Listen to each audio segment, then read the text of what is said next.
म्हणजे काय ते टाळता येत नाही. आपण केलेली कर्म ही कधी ना कधी भोगावीच लागतात, त्यातून सुटका नाही. म्हणूनच असं झालं नसतं तर बरं झालं असतं, असं केलं असतं तर आयुष्य बदललं असतं, हे सगळं विसरून जा. कारण जे झालं ते तसंच होणार होतं. ते आपल्या पूर्वीच्या कर्मफळाचाच परिणाम असतं. कंसाचा वध केल्यानंतर जेव्हा श्रीकृष्णाने वासुदेव देवकीची कारागृहातून सुटका केली, तेव्हा देवकी भावुक होऊन म्हणाली, कृष्णा, तू स्वतः परमेश्वर आहेस ना, तर मग तू कधीही कंसाचा वध करून आमची सुटका करू शकत होतास. मग 14 वर्ष आमचं दुःख का वाढवलंस? यावर श्रीकृष्ण हसून म्हणाले, माते, गेल्या जन्मी तू मला 14 वर्ष वनवासात का पाठवलं होतंस?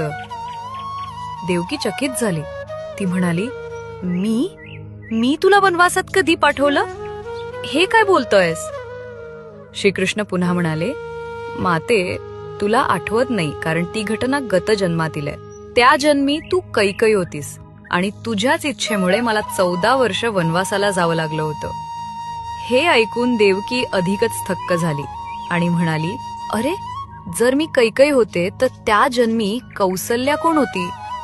श्रीकृष्ण मंद स्मित करून म्हणाले, माते, त्या जन्मीची कौसल्या म्हणजेच या जन्मीची माता यशोदा, जिला त्या जन्मी 14 वर्ष पुत्रप्रेमाला मुकावं लागलं, तेच प्रेम या जन्मी तिला माझ्या बालरूपात लाभलं आणि तुला पुत्र असूनही त्याचं सुख उपभोगता आलं नाही.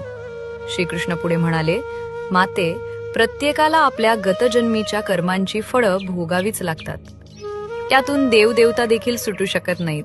मग आपण सामान्य माणसं काय? आपल्याला भोग आहे तो भोगून संपवणंच योग्य, कारण त्याशिवाय दुसरा मार्ग नाही. गतजन्मातील पाप ही भोग रूपानं समोर येतात आणि ती भोगल्याशिवाय नाहीशी होत नाहीत. कृष्ण वंदे जगद्गुरुम.